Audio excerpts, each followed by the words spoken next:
मेरियां अब टाइम थोड़ा है एक्चुअली, कभी फिर मैं आऊंगा। मेरियां उदासियां दा एंड होना चाहिए, मेरियां उदासियां दा एंड होना चाहिए।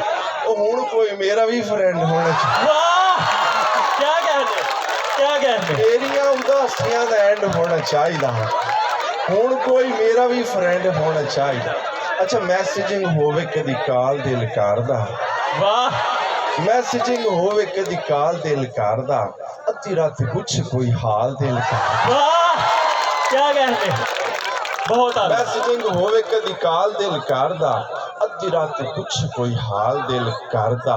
दिल कदी बारो कदी लैंड होना चाहिए, मेरियां उदासियां दा एंड होना चाहिए। अच्छा भाई जिंदगी दा की पता पाल दो पाले, जिंदगी दा की पता पाल दो पाले, भाई इको नाल प्यार करो ये भी कोई गल। वाह क्या कहते, क्या कहते, बहुत आला, बहुत आला। मुकर्रर मुकर्रर। जिंदगी दा की पता पाल दो पाले, इको नाल प्यार करो ये भी कोई गल। और ना सुना, जिंदगी दा की पता पाल दो पाले, इको नाल प्यार करो ये भी कोई गल है। हुण इस रूल नू अमेंड होना चाहिए, मेरियां उदासियां दा एंड होना चाहिए। शेर वेख्या जे, फिर वेख्या जे, दुखी दुखी शेर हुण मैं नहीं सुनावणे, दुखी दुखी शेर हुण मैं नहीं सुनावणे, वो सोहणे सोहणे बाल दसो कादली रुआवणे। शेर देख, दुखी दुखी शेर हुण मैं नहीं सुनावणे, वो सोहणे सोहणे बाल दसो कादे लई रुआवणे।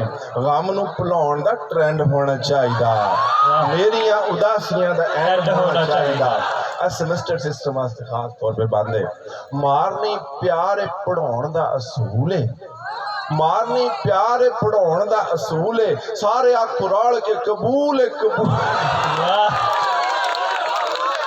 मारनी प्यार पढ़ाउण दा असूल है। सारे अख रल के कबूल है कबूल है। भाई नंबरां नू प्यार ते डिपेंड होना चाहिए, मेरियां उदासियां दा एंड होना चाहिए। अच्छा उदासियां अगर वध जाण की करे, जिंदगी निभाउण लई भी दिल होना चाहिए, दुख जिन्ना होवे ओनू निल होना चाहिए। कहंदी ओ मैनू ईजी लोड भी करा दे, सारे साल लई इस गम नू मुका दे, यानी हुण प्यार दा भी बिल होना चाहिए, जिंदगी निभाउण लई भी दिल होना चाहिए।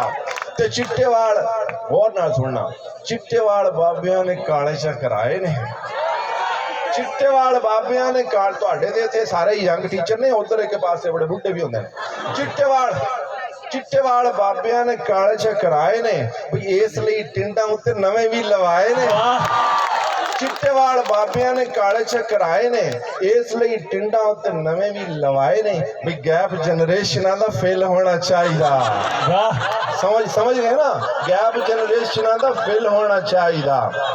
जिंदगी निभाउण लई भी दिल होना चाहिए। ते कबरां च लत्तां पै इश्क ने कर दे, कबरां च लत्तां पै इश्क ने कर दे, खरे मौत कोलों जरा भी नहीं डर दे। इहो जिहा बाबियां नू किल होना चाहिए।